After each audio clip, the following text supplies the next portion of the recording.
Eh bien, bonjour à tous.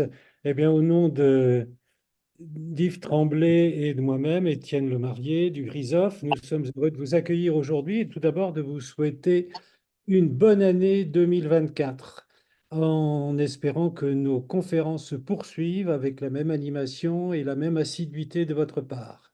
Nous vous en remercions.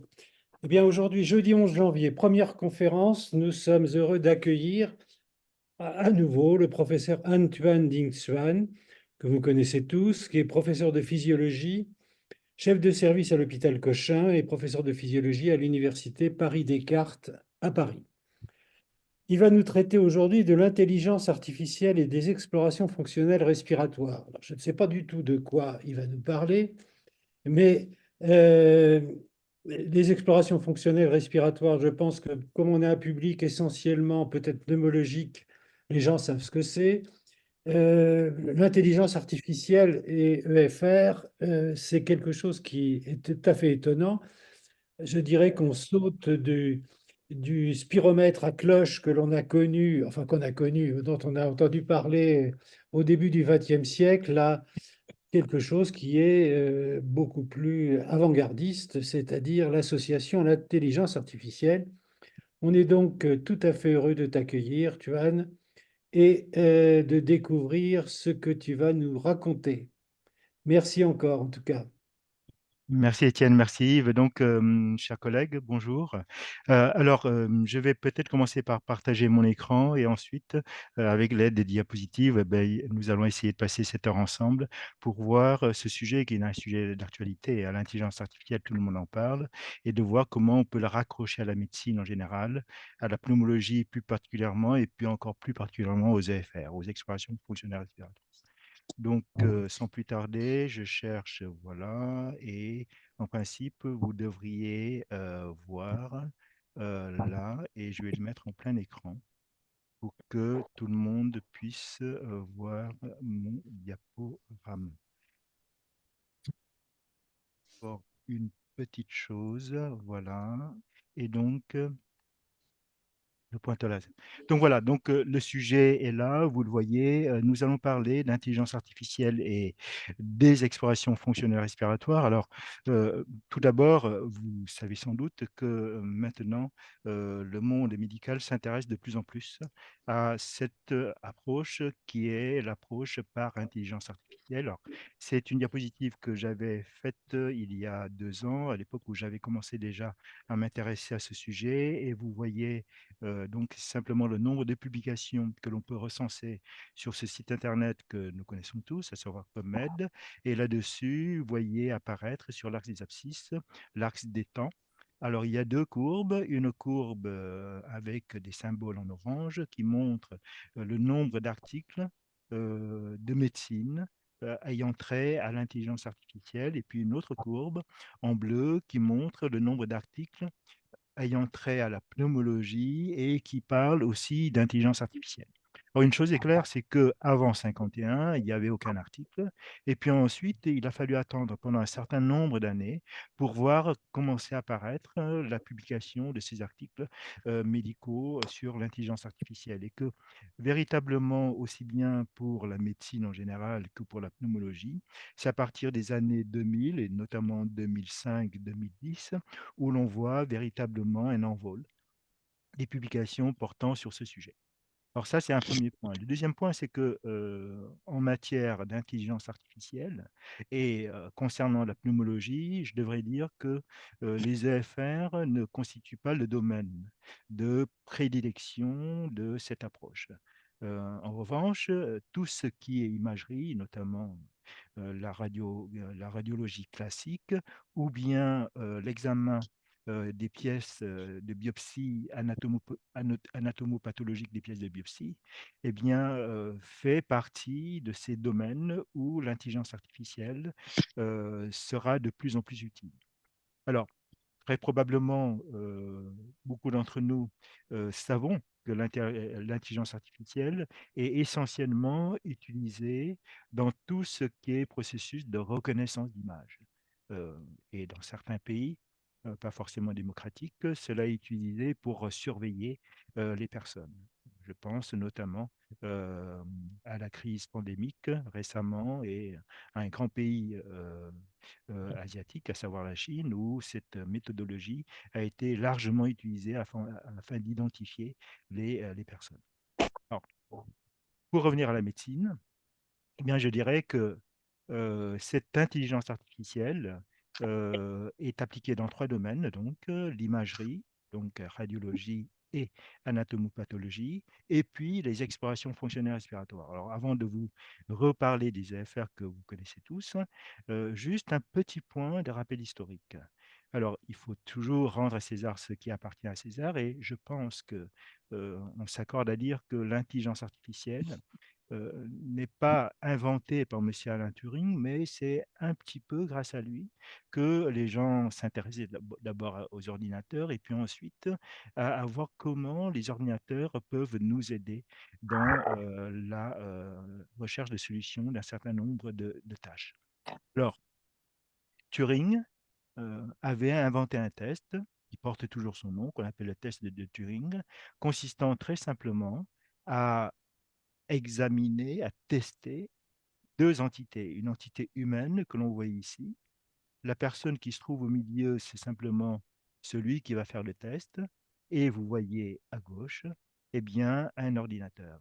Alors, cet examinateur distribuait des questions, des mêmes, et recevait les réponses apportées par le candidat humain ou la candidate humaine et puis l'ordinateur. Donc, au début, lorsque l'ordinateur n'était pas très performant, l'humain gagnait toujours, d'une part, et que d'autre part, lorsque l'ordinateur était tellement mauvais que on pouvait savoir que la réponse fausse était forcément fournie par l'ordinateur, parce que l'humain peut aussi se tromper, mais l'ordinateur se trompe d'une façon tellement grossière qu'on arrivait à l'identifier.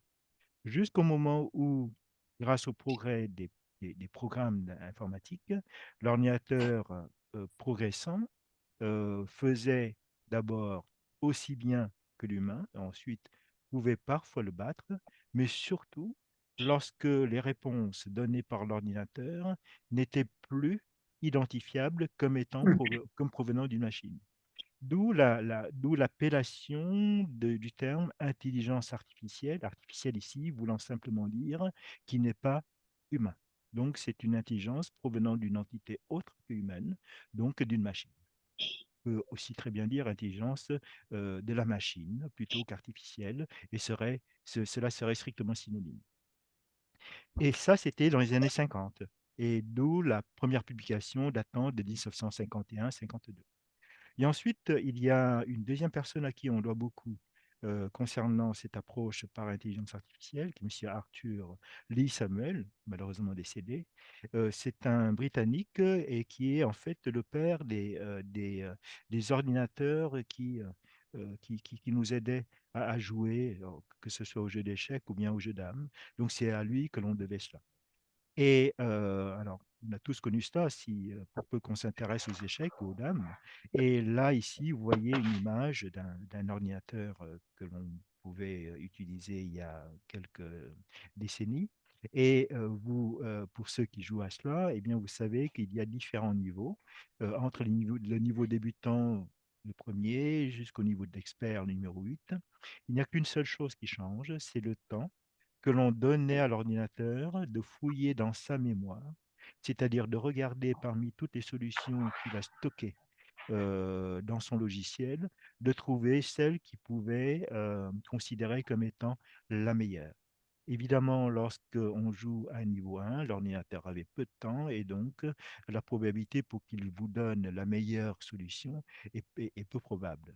Alors qu'à un niveau de maître, à un niveau 8, il a beaucoup plus de temps et donc il peut comparer, il peut donc fournir une solution qui pourrait mettre à mal le joueur humain. Donc voilà, donc c'est grâce à Sir Arthur Lee Samuel que l'on devait ce principe. Avec cela, eh bien, on pouvait même dire que l'intelligence artificielle naissait avec ces machines qui permettaient aux joueurs humains de jouer contre une machine, que ce soit aux échecs ou bien à d'autres jeux de réflexion, tels que les dames, par exemple.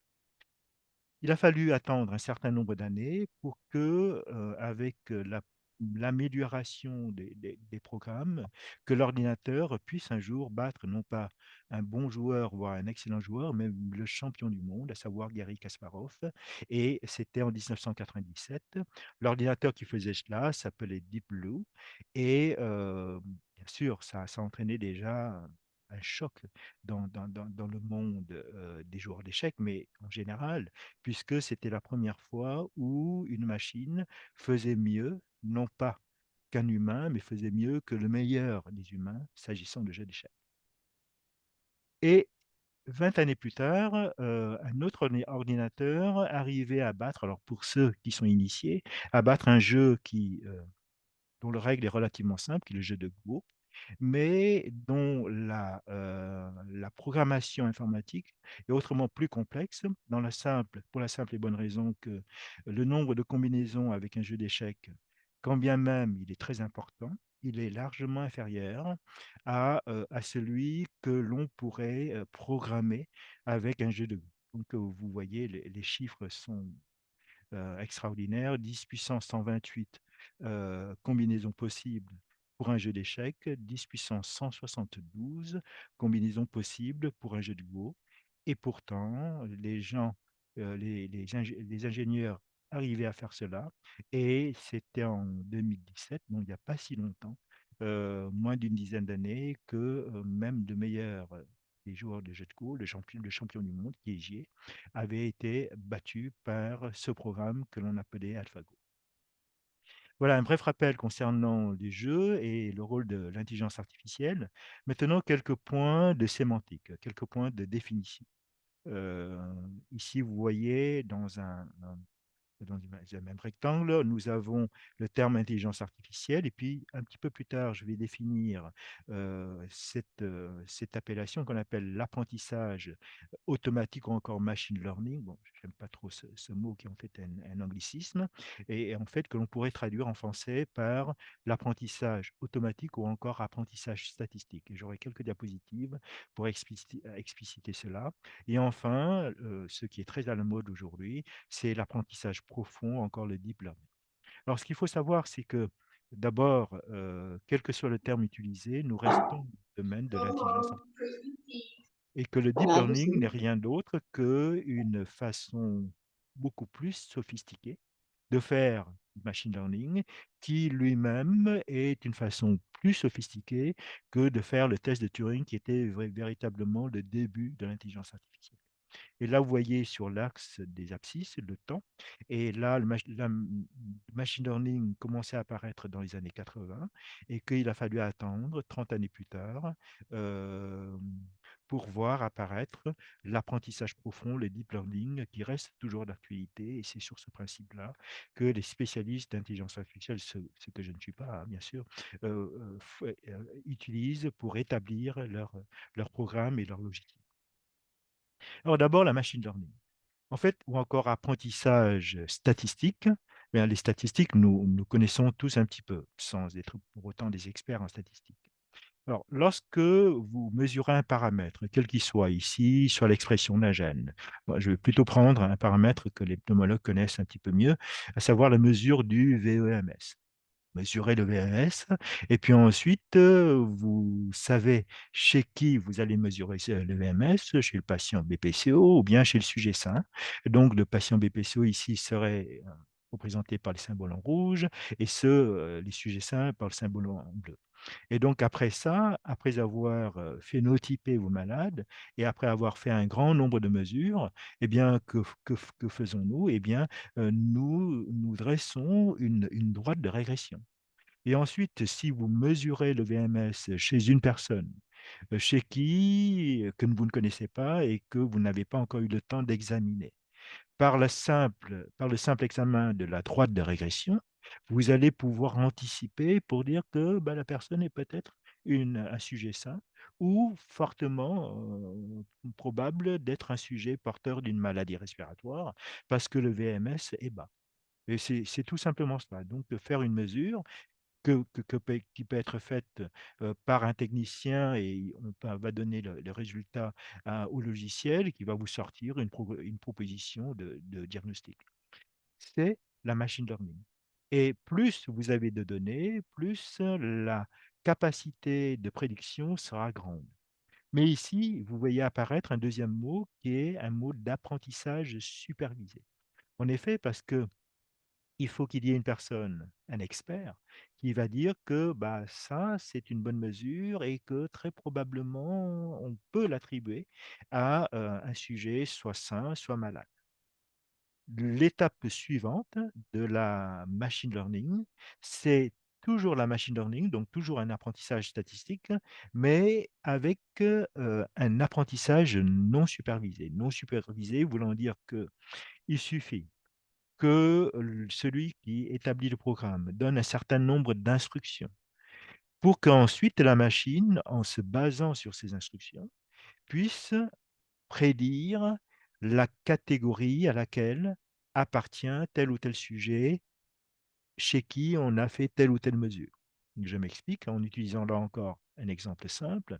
Si on prend les personnages de Disney, qu'on les aime pas, eh bien, ce sont des personnages qui existent. Et là, vous reconnaissez sans doute Donald, pas celui qui vraisemblablement deviendra président des États-Unis un jour, mais Donald, Daisy, et puis Mickey, et puis ce lapin, et puis Daisy Duck.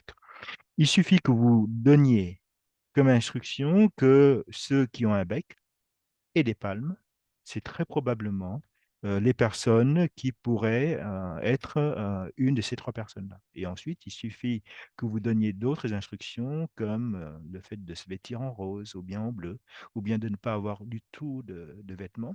Ça va permettre à la machine, par elle-même, de proposer un diagnostic ou bien un qualificatif à- à- face à une mesure donnée. Voilà.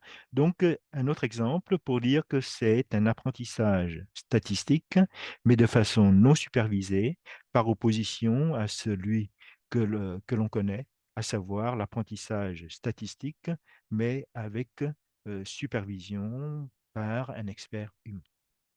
Alors, je continue. Le deep learning, c'est un petit peu plus compliqué que la machine learning. Alors, deep voulant dire profond, comme tout le monde sait. Et en fait, ici, la profondeur concerne essentiellement le nombre de couches intermédiaires que l'on va euh, euh, entreposer dans la machine pour qu'il y ait des allers-retours, des informations et pour qu'il y ait un affinement de l'interprétation de ces informations. Et en fait, c'est simplement fondé, basé sur le fonctionnement de notre système nerveux. Nous savons que le système nerveux est un système extraordinairement complexe, avec comme unité de base les neurones, lesquels se distinguent par rapport aux autres cellules par leur capacité à contracter non pas une, non pas deux, mais des milliers, voire dizaines de milliers de synapses avec d'autres neurones, constituant ainsi un réseau d'informations extraordinairement développé et compliqué. Et là-dessus, eh bien, c'est grâce à cela, c'est grâce à ce réseau neuronal très développé et très compliqué que l'être humain arrive à apprendre des tâches très compliquées. La marche, mine de rien, lorsqu'on était petit et qu'on ne marchait pas encore, c'est un aller-retour sans cesse entre les systèmes neuronaux qui contrôlent à la fois le tonus moteur, la position du corps et puis le déplacement des membres. Et à chaque fois que le bébé qui apprenait à marcher, eh bien, titubait ou bien montait, ou bien tombait, il y a on appelle ça des feedbacks, mais enfin des retours euh, vers des systèmes initiaux qui captent des signaux pour permettre au système neuronal de corriger les erreurs et d'améliorer de plus en plus la performance de l'individu.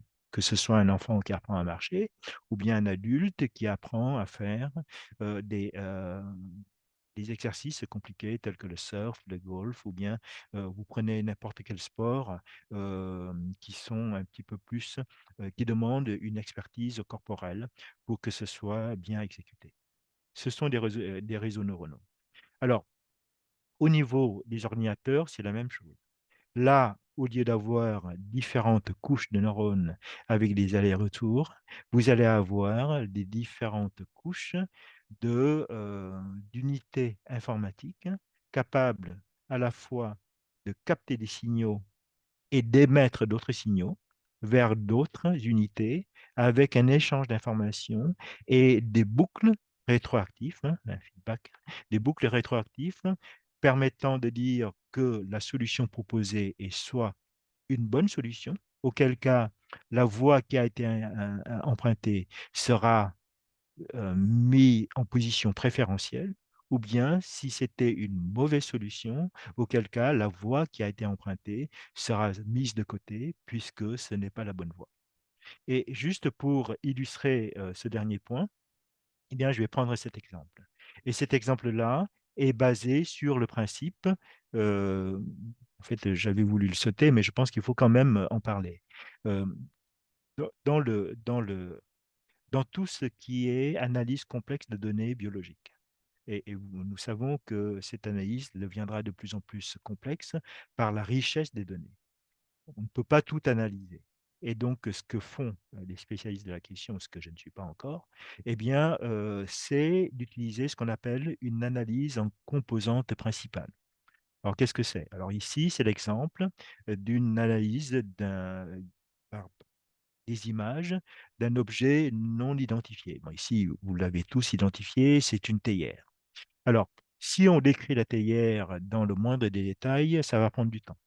Alors ici, eh bien, les auteurs ont dit, bah, sera considéré comme une théière si l'objet en question a un bec verseur, ce qu'on voit ici, a une poignée pour pouvoir tenir la théière, une couvercle et puis aussi peut-être une forme propice pour contenir du liquide. À partir de cela, si la caméra que l'on va tourner autour de cet objet euh, enregistre un certain nombre de caractéristiques d'image, et si ces caractéristiques d'image sont bien présentes, eh bien, la caméra va dire que c'est peut-être une théière. Alors, ce que je viens de citer comme étant le bec verseur, la couvercle ou bien le poignet, eh bien, ce sont des composantes principales. Et c'est pour cela que à chaque fois que vous analysez quelque chose de compliqué, vous vous basez essentiellement sur ces composantes principales pour savoir si oui ou non elles sont présentes. Alors, maintenant, si je reviens à cette diapositive que j'avais, dont l'image a été prise à partir d'un article, forcément américain, et c'est pour ça que nous avons ici l'image de George Washington. Et là-dessus, l'appareil, après avoir analyser les pixels, pixeliser cette image, ils vont chercher les caractéristiques euh, qui est la forme d'un nez, l'autre la forme d'un œil, des paupières, des mentons, etc. Et ils vont essayer d'analyser cela, de proposer des solutions. Et là, vous voyez dans la base de données, avec ces formes de nez, d'œil, de crâne, de chevelure, eh bien, il y a la possibilité d'avoir ces 6 personnages historiques de l'histoire américaine. Et bien sûr, à la fin, il n'y a qu'une seule réponse juste. Et la réponse juste, c'est celle qui va dire que c'est George Washington. Et à partir de cela, il y a une possibilité de revoir les différents chemins qui ont été empruntés pour arriver à la solution juste, à savoir George Washington. Et ce sont ces chemins-là qui vont être retenus pour une prochaine analyse d'une autre image de George Washington, toujours de George Washington, mais probablement prise sous un autre angle. Et c'est ainsi que des programmes de deep learning, d'analyse d'image, et puisqu'on avait parlé d'analyse d'image au début concernant la pneumologie, eh bien c'est ainsi que les différents programmes d'intelligence artificielle d'analyse d'image vont utiliser comme stratégie pour améliorer de plus en plus leur performance. Voilà. Et donc maintenant, si on revient très rapidement à l'analyse d'image et à la nécessité pour avoir une analyse d'image à la fois aussi rapide, mais aussi précise que possible. Je prends un exemple aussi qui est un exemple de tous les jours, qui est relativement facile à comprendre. On prend l'exemple des voitures automatiques sans conducteur. Et bien sûr, ces voitures-là vont être équipées de capteurs d'image, de micro-caméras qui analysent un petit peu l'environnement. Et là, vous voyez, j'ai mis deux images, une d'un gros caillou et un autre qui de loin pourrait y ressembler, mais qui en fait n'est rien d'autre qu'un carton qui a été un petit peu froissé. Mais la forme est la même, la couleur presque la même, la taille est certainement la même. Si la voiture n'est pas capable de distinguer les deux, eh bien, elle sera mise en difficulté. Et la difficulté sera encore plus grande si elle se trompait. Effectivement, si c'était un morceau de carton, mais si elle pensait que c'est un caillou, elle va éviter le morceau de carton. Et donc, ça va lui faire perdre du temps dans son temps de transport. Plus grave, si c'était un caillou et qu'elle prenait pour un morceau de carton, elle va rouler dessus et il y a un risque d'accident. D'où la nécessité d'avoir des possibilités par analyse, par apprentissage profond, le deep learning, d'analyse de plus en plus fine et donc de plus en plus précise pour pouvoir améliorer la performance et pour revenir à la médecine, la performance, qu'est-ce que c'est? Eh bien, c'est de pouvoir poser le bon diagnostic et de ne pas poser un autre à la place du bon. Tout aussi simplement que cela.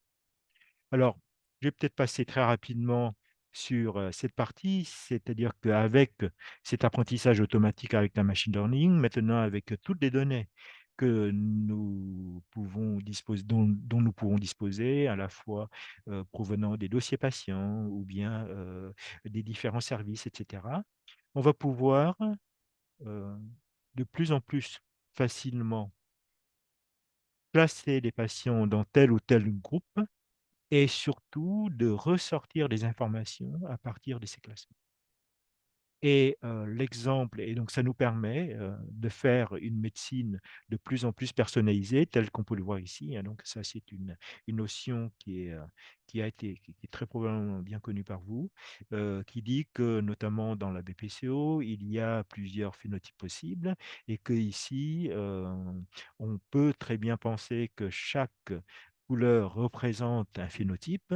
Donc un premier niveau de phénotypage, c'est de ranger les patients BPCO selon les groupes.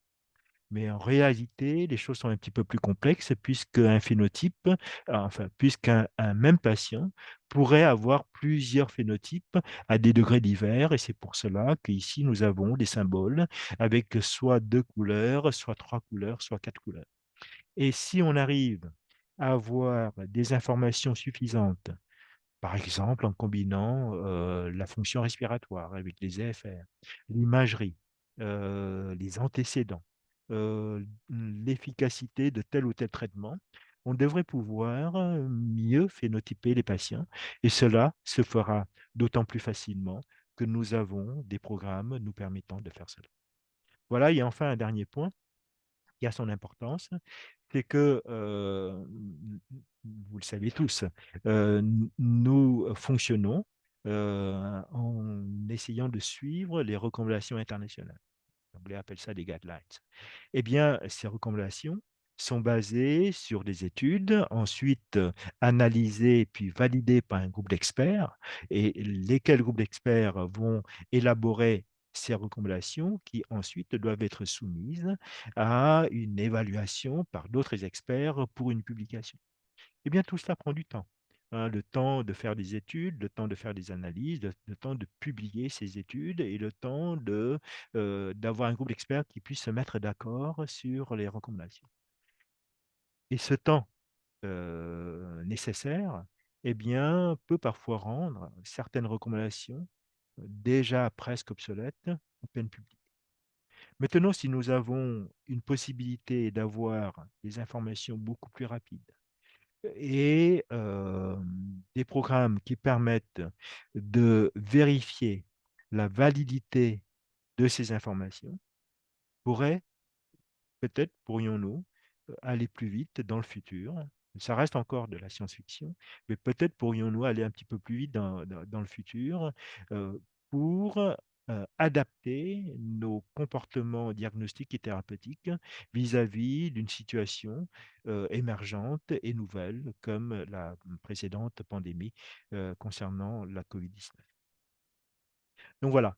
Donc maintenant, si vous le permettez, on va très rapidement évoquer ce que l'intelligence artificielle peut apporter dans les EFR. Alors, j'ai quatre études à partager avec vous. Et la toute première a été publiée à peine il y a 10 ans, hein, par une équipe que nous connaissons tous, hein, du moins dans le monde pneumologique, conduite par Marc de Kramer en Belgique. Et à l'époque, en fait, ces auteurs utilisaient les principes de l'intelligence artificielle sans pour autant évoquer ce terme dans cette publication. Alors, en quoi cette étude consistait-elle? Ben, simplement utiliser un grand nombre d'examens spirométriques et la conclusion de ces auteurs est celle-ci. Ces auteurs disaient que si vous utilisez la spirométrie simple pour enrichir les informations que vous apporte l'examen clinique. Dans une population donnée, ici la population c'est 979 patients, et avec euh, l'aide des résultats spirométriques, ces auteurs arrivent à aboutir au bon diagnostic dans 61% des cas. Maintenant, si on ajoute à la spirométrie la plétismographie, le pourcentage de réussite, c'est-à-dire d'avoir le bon diagnostic, augmente de quelques pourcents, de quelques chiffres. Et ainsi de suite. Et donc, si on ajoute à la spirométrie, la plétismo, la mesure des résistances, la diffusion, la DLCO, eh bien, on gagne 16 chiffres, 16 unités allant de 61% à 77%. Ce n'est pas encore l'idéal, ce n'est pas 100%, mais c'est quand même nettement mieux, 77 par rapport à 61%. Et c'est ce que j'ai essayé de représenter ici avec ce schéma relativement simple, en disant que idéalement, il faut toucher la cible centrale ici. La clinique simple, eh bien, va vous permettre de tomber dans une zone acceptable, mais dont l'imprécision reste quand même assez conséquente. Et plus on enrichit l'examen clinique, les données cliniques, par d'autres données, ici uniquement les données d'exploration fonctionnelle respiratoire, on arrive à affiner de plus en plus et donc à réduire de plus en plus le cercle qui entoure la cible centrale. Bien sûr, après, si vous avez des données d'imagerie ou bien des données d'histo-anatomopathologiques, cela permettrait probablement d'améliorer encore plus. Et c'est simplement ce que disait cette étude-là, qu'il faut s'entourer d'un grand nombre de données. Et plus les données sont importantes, plus elles sont précises, mieux sera fait le diagnostic. Alors, ça, c'est la toute première étude. La deuxième étude, c'est celle-ci. C'est déjà l'utilisation de l'intelligence artificielle par les méthodes d'apprentissage profond, mais cette fois-ci, simplement pour assister le médecin dans l'examen de ce que nous appelons le contrôle de qualité d'une EFR. Alors, probablement l'EFR, l'examen que tous les pneumologues connaissent, c'est la simple boucle débit-volume, la simple courbe débit-volume que l'on voit ici. Alors, c'est une étude qui a été commanditée par euh, le NIH américain qui devait analyser 36 000 courbes débit-volume et il voulait savoir si les courbes débit-volume qui ont été obtenues, que l'on voit ici, ont été faites dans les règles de l'art. En d'autres termes, est-ce que le sujet a bien soufflé et est-ce que l'on peut faire confiance aux résultats obtenus avec ces courbes débit-volume? Alors, en général, dans les services, le vôtre comme les miens, le nombre d'examens est relativement peu important. Ça peut varier de 10 jusqu'à 50 en fonction de l'importance du service par jour. Et donc, analyser 10 courbes ou bien 50 courbes est faisable par une petite équipe de techniciens et de médecins, surtout de médecins.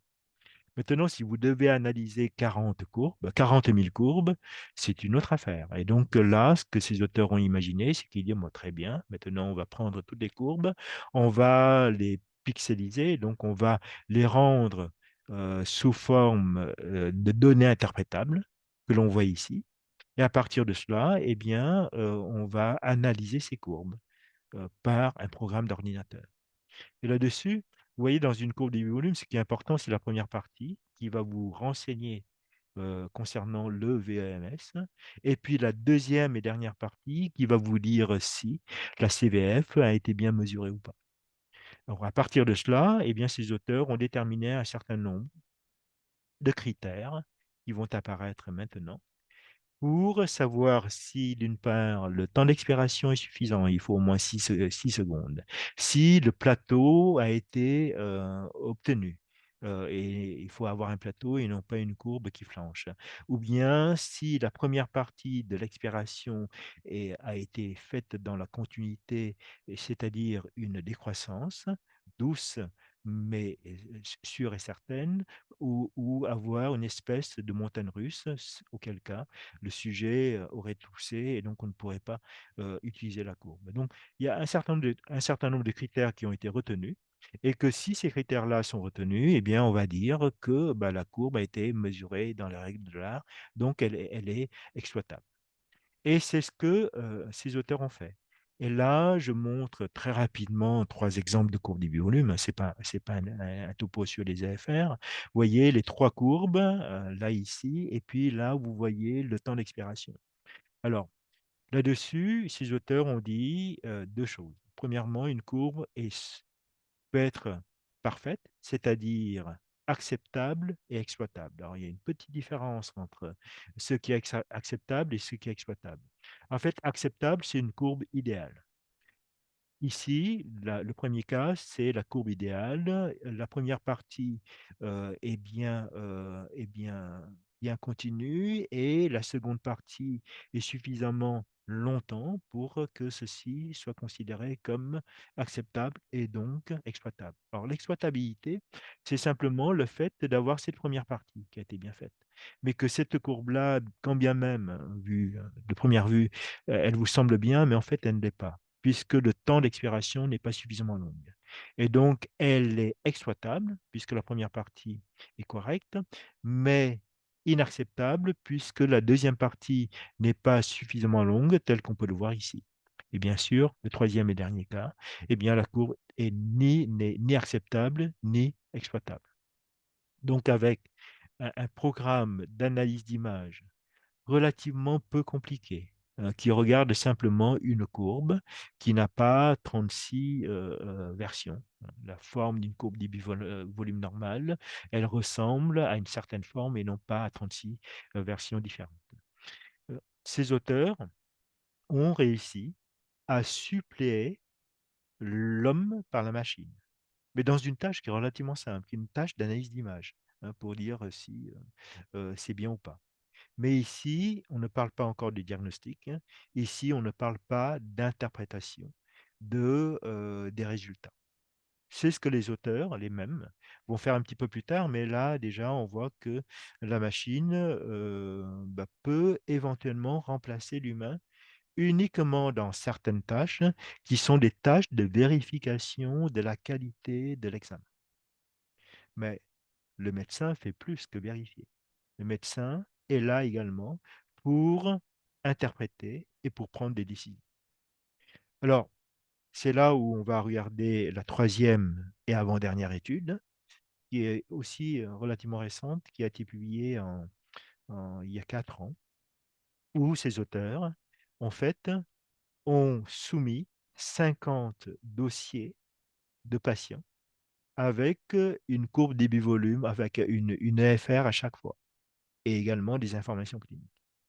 Et là-dessus, ils ont testé 120 pneumologues travaillant dans 16 hôpitaux différents, répartis dans différents pays d'Europe, dont la Belgique, bien sûr, puisque les auteurs sont belges, mais aussi les Pays-Bas, l'Allemagne, la France, peut-être l'Espagne et aussi l'Italie et la Grande-Bretagne. Là-dessus, ils ont demandé deux choses. La première est de fournir une proposition concernant l'anomalie des AFR. Alors, nous avons tous appris qu'une AFR est peut-être soit normale, soit anormale, et qu'en cas d'anomalie, eh bien, le syndrome observé est soit un syndrome obstructif, soit un syndrome restrictif, soit un syndrome mixte. Soit dit en passant, la notion de syndrome obstructif et restrictif a été inventée par un médecin français, hein, monsieur André Cournant. C'est une chose que peu de gens savent et donc je profite de ceci pour le dire. Monsieur Cournant est mieux connu pour ses travaux concernant le cathétérisme cardiaque, mais c'est aussi lui qui avait publié le premier article là-dessus. Donc, je reviens à nos moutons. Ça, c'est un algorithme datant de 2005. Maintenant, les dernières recommandations concernant les affaires sont un petit peu plus compliquées, mais c'est toujours des algorithmes. Et sur un algorithme, les choses sont simples. Ou bien les critères retenus sont présents ou sont absents. Et s'ils sont présents, on part dans un sens. S'ils sont absents, on part dans un autre sens, dans une voie, dans une autre voie. Non pas dans... Voilà, et puis ainsi de suite. Et enfin, on va arriver jusqu'au bon diagnostic à la fin, c'est-à-dire restrictive, obstructive ou bien mixte. Ici, c'est un petit peu plus compliqué. Mais en tout cas, à ce premier niveau-là, en principe, la machine ne devrait pas se tromper, l'homme non plus, allez-vous me dire.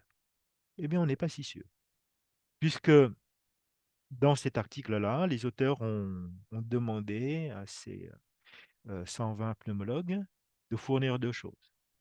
La première chose, c'est le syndrome obstructif, restrictif ou bien mixte, qu'ils appellent pattern ici. Et la deuxième chose, c'est le diagnostic. Alors, vous allez me dire, mais le diagnostic, qu'est-ce qui va servir de gold standard, enfin d'étalon? Et en fait, pour chacun de ces 50 dossiers patients, il y a un comité d'experts, les grands professeurs sont réunis, et en plus, ce comité d'experts possède des informations que ne possède pas le pneumologue lambda qui a participé à l'étude. C'est-à-dire que très souvent, euh, on arrive au diagnostic avec quelques difficultés, avec un temps de latence et beaucoup d'examens. Et comme les 50 dossiers patients sont tous des dossiers réels, eh bien, on arrive toujours à un diagnostic positif à la fin. Et c'est ce diagnostic-là qui a été retenu comme étant l'étalon, comme le gold standard pour dire si de la machine ou bien de l'homme, qu'est-ce qui a eu raison. Parce que là, vous voyez, ici, c'est le pourcentage de taux de détection exact pour chacun des dossiers patients. Et là, que voit-on? On voit que concernant le diagnostic du syndrome restrictif, obstructif ou mixte, la machine trouve la bonne solution dans 100% des cas. La machine, c'est la colonne en vert. L'homme, le pneumologue, eh bien, fait moins bien. 70%, 75%, ça ne touche, ça n'arrive pas jusqu'à 80% des cas. C'est quand même étonnant. En principe, on ne devrait pas avoir ce genre de choses. Mais c'est le cas. Concernant le diagnostic, c'est encore pire. Concernant l'homme, la moitié des cas seulement. Et la machine fait mieux, mais n'atteint pas encore un niveau absolu, donc autour de 80% des cas. Alors d'abord, très rapidement, comment se fait-il qu'un être humain, qu'un pneumologue est diplômé en fait, dans cet échantillon, les auteurs ont mélangé. Ils ont pris des médecins seniors, PH, professeur chef de service ou bien adjoint au chef de service, et puis des médecins juniors, donc internes ou bien jeunes chefs de clinique. Ils ont fait un mélange des deux pour être sûr que tous les pneumologues sont représentés. Et là, on voit que, par exemple, dans ce cas-ci, où le syndrome obstructif est présent dans 2124 situations, eh bien, en fait, dans 2124 propositions par les différents médecins, eh bien, seules 1636 propositions étaient justes. Sinon, le reste, eh bien, les gens confondaient cela avec une normalité, ou bien avec un syndrome restrictif, ou bien, probablement moins excusable, avec un syndrome mixte, à la fois obstructif et restrictif. Donc, en fait, les erreurs sont humaines, vous allez me dire, mais en fait, des erreurs sont possibles. Et là, ce qu'on voit, c'est justement concernant l'interprétation spirométrique, en fonction des 16 centres qui ont participé à l'étude, et avec des résultats individuels, avec des box plots ici. Et là, on voit que, quel que soit le centre, peut-être le 11e, je ne sais pas lequel c'était, qui faisait moins bien, mais sinon, les autres étaient à peu près équivalents. Concernant le diagnostic clinique aussi, il y a pas un effet centre, hein. Les centres donnaient des résultats qui sont comparables, qu'on peut qualifier comme étant bien ou bien comme n'étant pas bien. Hop, pardon. Voilà. Donc, à partir de cette étude-là, on dit mince, est-ce que on va maintenant confier tous les résultats de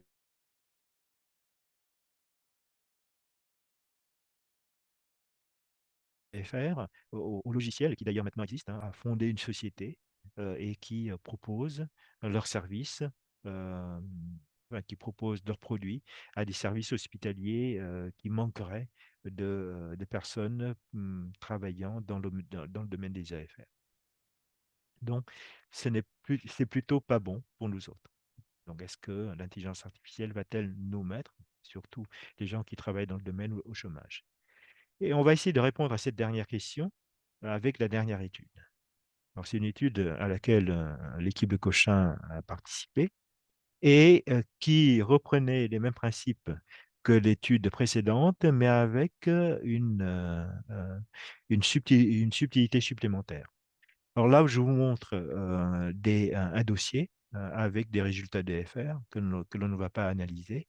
Et surtout, de dire qu'ici, vous avez des informations concernant le patient euh, chez qui on avait mesuré les EFR. Donc, il s'agit d'un sujet de sexe masculin, âgé de 34 ans, avec cette taille-là et ce poids-ci. En tout cas, il n'est pas obèse, avec un index de masse corporelle à 23, c'est un caucasien, il fume 10 paquets à l'année et qui se plaint des dyspnées, de tout, et avec une expectoration trop abondante pour être considéré comme normal.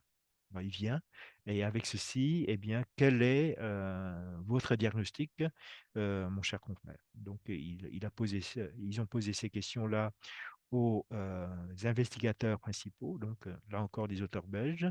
Et puis ensuite, ils ont constitué un groupe de validation, c'est-à-dire d'autres pneumologues travaillant dans d'autres hôpitaux européens, dans, dans notre service, et ils ont soumis ces résultats. Et là, la particularité, c'est qu'ils nous demandaient notre diagnostic, mais ils nous proposaient en fait un groupe de diagnostic. Et en fait, il y a la possibilité de choisir un groupe diagnostique parmi 8. Donc, soit vous dites que c'est normal, soit vous dites que c'est soit un emphysème, soit une BPCO, soit une bronchite chronique, soit un asthme, soit une maladie bronchique obstructive ou non obstructive, donc l'asthme, la mucoviscidose, etc. Donc voilà, les différentes possibilités. Et on vous demande cela comme étant le diagnostic auquel vous pensez comme étant le plus probable. Alors, s'il y a un diagnostic qui est le plus probable, il y a aussi d'autres diagnostics qui sont envisageables, et c'est ce qu'il vous demande aussi, hein. Si vous pensez à d'autres diagnostics, un deuxième diagnostic, un troisième, etc. Et enfin, il demande à chaque personne qui participe à l'étude de dire si oui ou non la personne est sûre de sa proposition, avec différents niveaux de certitude. Et puis, ils font la même chose avec le programme d'intelligence artificielle qu'ils ont déjà établi. Et là, vous voyez, pour le cas précédent, la machine dit, bah, ce patient-là euh, est très probablement une BPCO avec, alors c'est une machine qui parle, donc il y a un pourcentage, avec 38,5% de probabilité pour que ce soit le bon diagnostic, mais il y a peut-être d'autres possibilités, donc une autre maladie euh, obstructive bronchique, hein, euh, telle que la mucoviscidose par exemple, ou bien la dilatation des bronches, ou encore de l'asthme.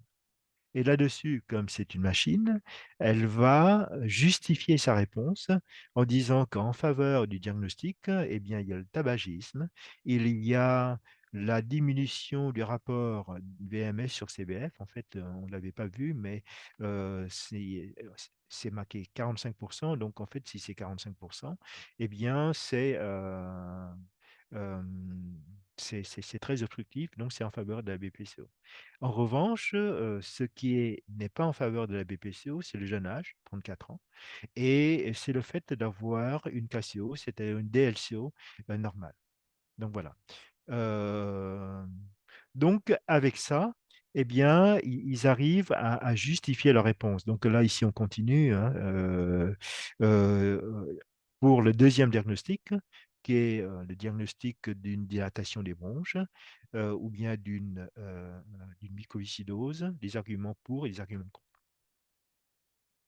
Alors, là-dessus, résultat des courses. En fait, là, probablement échaudé par le précédent échec, eh bien, les pneumologues, dont certains ont déjà participé à la première étude, disent maintenant, on va faire attention. On va faire du mieux que l'on puisse. Et donc là, c'est à peu près match nul, parce que dans certains cas, l'intelligence artificielle fait mieux que l'humain, mais dans d'autres cas, l'humain fait mieux que l'intelligence artificielle. Mais dans l'un comme dans l'autre cas, si on s'intéresse au diagnostic préférentiel, c'est-à-dire le premier diagnostic, eh bien, ce n'est pas terrible. Parce que quand bien même l'humain ici, donc ça c'est le groupe principal, le groupe des auteurs belges, et ça c'est le groupe des pneumologues qui ne sont pas en Belgique, dont certains d'entre nous. On arrive quand même à arriver au bon diagnostic que dans 7 cas sur 10, 70% des cas. La machine fait moins bien, 6 cas sur 10. Alors maintenant, vous allez dire, mais qu'est-ce qu'on fait? Eh bien, ce qu'on fait, et je trouve ça très intelligent, c'est que dans un premier temps, la machine nous demandait de fournir un diagnostic, enfin, l'étude nous demandait de fournir un premier diagnostic, et puis dans un deuxième temps, après avoir analysé nos résultats, ils reviennent avec ce que propose la machine et dit, bah, voilà ce à quoi vous pensez. On a posé la même question à la machine et voilà ce à quoi la machine pensait. Donc, il nous donnait ce genre de résultats. Et puis, il nous demande, est-ce que vous maintenez votre diagnostic ou bien est-ce que vous pensez à autre chose? Et alors, est-ce que vous révisez votre diagnostic? Et là, donc, il repose les mêmes questions. Et là, on avait le choix. Soit on garde le diagnostic initial, soit on dit, mais finalement, la machine a pensé à quelque chose à laquelle on n'a pas pensé, donc on modifiait légèrement ce que l'on avait fait au début, ce qu'on avait proposé au début, avec le même niveau de certitude. Et puis ensuite, il nous demandait aussi, est-ce que par rapport à ce que proposait l'intelligence artificielle, est-ce que nous sommes d'accord ou bien est-ce que nous ne sommes pas d'accord, nous sommes en désaccord. Et en fait là, et on va le voir, voilà ce que fait le pneumologue avant d'avoir connu les résultats fournis par la machine. On a vu ce que faisait la machine. Le pneumologue fait aussi bien ou aussi mal que la machine. Maintenant, voilà ce que fait le pneumologue, amélioré en fait avec une implémentation de données fournies par la machine. Et là, on voit qu'il y a une amélioration tant pour le diagnostic principal que pour les diagnostics différentiels. Et la conclusion, c'est que plutôt que d'opposer l'homme à la machine, pour dire que parfois la machine peut mieux faire que l'homme, alors je reviens à la précédente étude. L'une des explications fournies, et je pense que c'est la bonne, c'est que l'être humain étant faillible par définition, si vous regardez les résultats après une longue journée de travail, alors que vous n'êtes pas très en forme, eh bien, la probabilité pour que vous n'arriviez pas à la bonne conclusion est relativement grande. Alors que avec les mêmes résultats, mais si vous étiez dans de meilleures conditions, eh bien, il est fort probable que la réponse fournie sera autre et sera très probablement plus juste que celle que vous aviez fournie en première instance. Donc, il y a le facteur humain, le facteur fatigabilité que l'on doit tenir en compte, évidemment. Ce facteur-là n'est pas du tout applicable à la machine. D'où un avantage très certain de la machine par rapport à l'homme. Mais avec ceci, eh bien, la conclusion, c'est que bon, d'abord, si l'homme était dans de bonnes conditions, il n'est pas forcé de faire moins bien que la machine, pour peu que cette machine-là ne soit pas très bien entraînée, parce que vous aviez compris que plus on implémente la machine avec des données et grâce à l'apprentissage profond, la machine est capable de s'améliorer, tout comme l'homme d'ailleurs, hein. Et en fait, c'est le point commun. Mais si on fournit à l'homme les données qu'apporte la machine, et que l'être humain, avec son expérience, et puis peut-être aussi avec son sixième sens, dit, bah oui, c'est quelque chose à laquelle, parmi les diagnostics différentiels, à laquelle je n'ai pas pensé, mais c'est un diagnostic différentiel que je connais, mais que j'avais oublié d'y penser. Maintenant, puisqu'on me parle, puisque la machine me parle, j'y pense, et je pense que c'est quelque chose de tout à fait relevant, donc je le retiens. Et c'est ainsi que, après avoir vu ce que donne la machine, la deuxième proposition des médecins est plus proche de la réalité que la première. Donc, je dirais que, en fait, au lieu de craindre la machine et de se lamenter, on peut très bien dire que si on cède, puisque finalement, du moins à l'heure actuelle, c'est toujours l'homme qui prend la décision finale. Si on cède des informations fournies par la machine, on pourrait très probablement améliorer nos propres performances. Et donc, en guise de conclusion, je dirais ceci. Je dirais que dans les années 50, lors du test de Turing inventé par Monsieur Alan Turing, très souvent, l'humain dépassait la machine. Ensuite, nous sommes en train de vivre le temps où la machine est en train de dépasser l'homme, mais que peut-être que dans un futur, au lieu d'avoir ça, eh bien, l'homme, en utilisant les informations apportées par la machine, premièrement, il gagnera du temps, et deuxièmement, il gagnera très probablement aussi en performance. Et avec cette conclusion que j'espère ne pas être trop négative, j'ai terminé l'exposé d'aujourd'hui. Donc, je vous remercie pour votre attention. Merci beaucoup, Tuan, c'était très clair. Eh bien, on va entamer la discussion. Yves, veux-tu... Oui, je peux ouvrir la discussion. Euh, je suis d'accord avec tout ce que vous avez dit, cher ami, mais je suis pas d'accord avec une chose. C'est que peu importe où la machine sera rendue, la machine ne peut pas penser. Tout ce qu'elle est capable de faire, c'est faire des assemblages à partir de données qu'elle cumule. Elle va en cumuler des milliards, elle va faire des milliards de combinaisons, mais elle ne sera jamais capable de penser. Mais nous sommes d'accord, Yves, je n'ai jamais dit que la machine pense. Non, je sais, mais sauf que ça m'amène, puis j'ai eu cette conversation-là avec Étienne, ça fait pas tellement longtemps, ça m'amène sur le terme intelligence en français.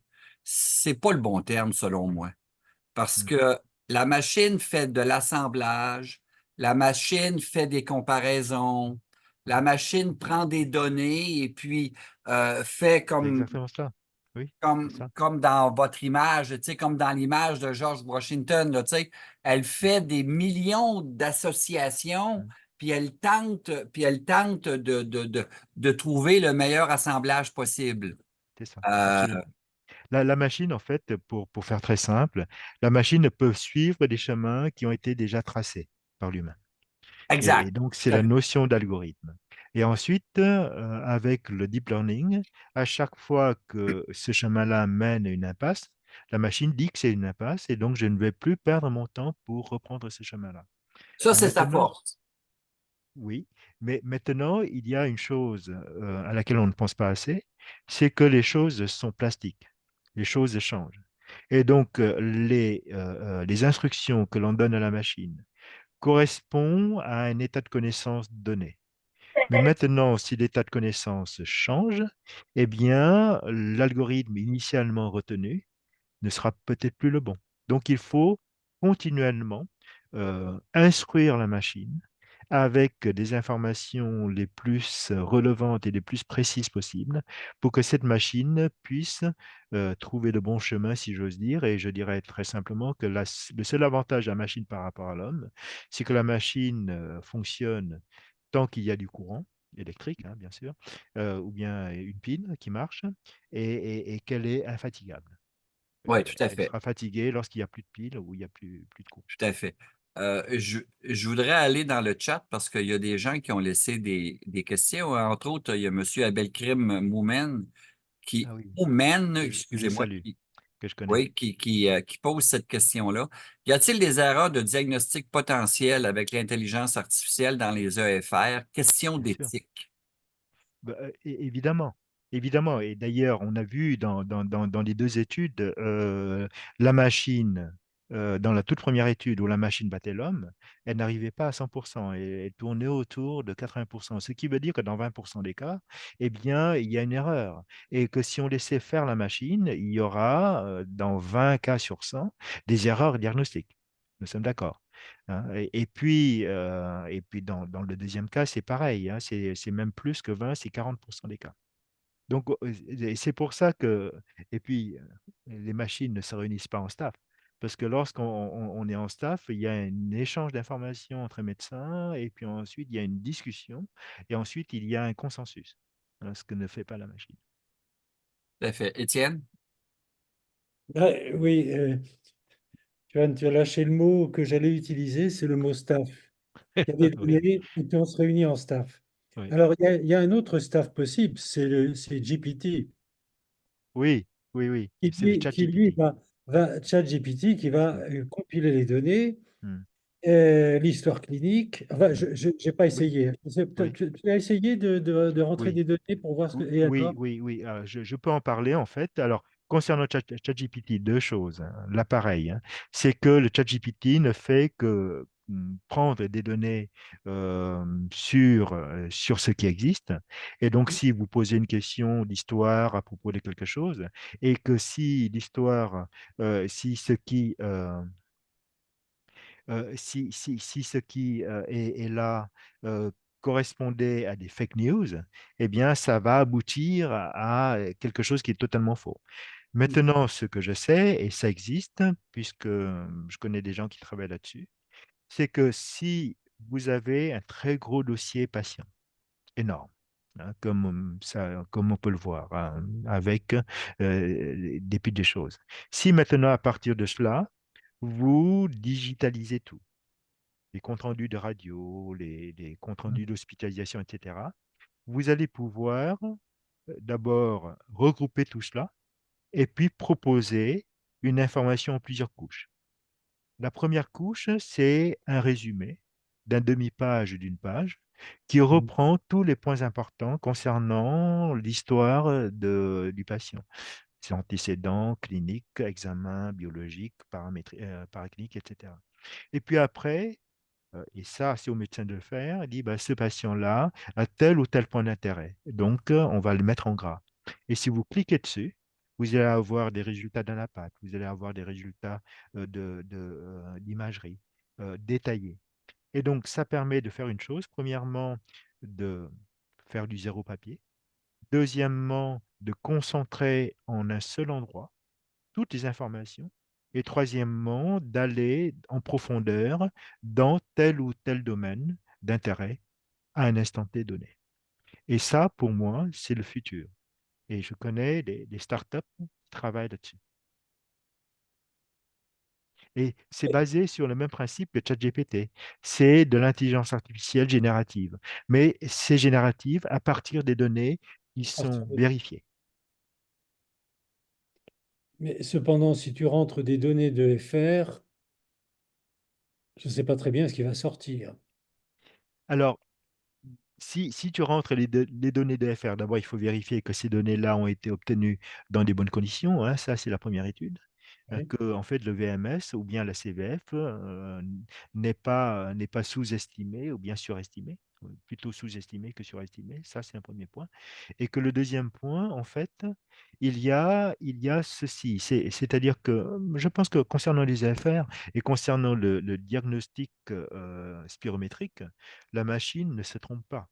Elle ne se trompe pas par rapport aux critères qu'on lui a donnés.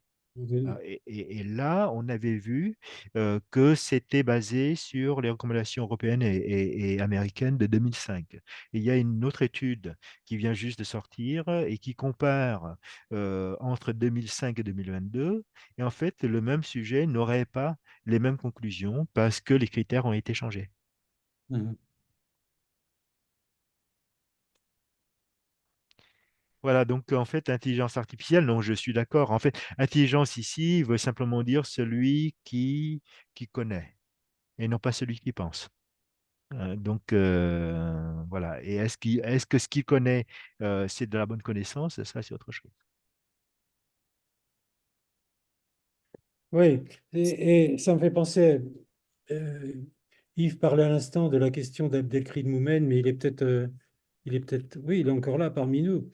Et il soulève la question d'éthique. Est-il besoin de réglementation concernant la fiabilité et la sécurité des résultats? Oui, comme toujours. Mais je pense que l'éthique ici, la fiabilité, alors la fiabilité, très certainement. La sécurité, alors je pense que Moumen pense très probablement à la protection des données. Euh, alors, la protection des données est importante, mais elle se pose aussi avant l'intelligence artificielle. Si vous avez des données papier et si vous les partagez avec n'importe qui dans n'importe quelle circonstance, là aussi, vous enfreiez une règle d'éthique, bien évidemment. Non, parce que la difficulté dans ce que tu nous décris, c'est que tu pars de données spirométriques avec différents paramètres, enfin des paramètres multiples. C'est tout à fait différent de dire, moi j'ai essayé par exemple, j'ai pas essayé de rentrer des données de FR, mais j'ai essayé de rentrer des cas cliniques.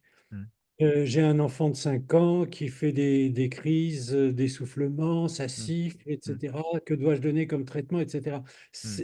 Il y a d'excellents résultats, mais j'ai pas mettre des données de FR complexes en plus. Ça, d'ailleurs, je pense qu'il ne répondra pas.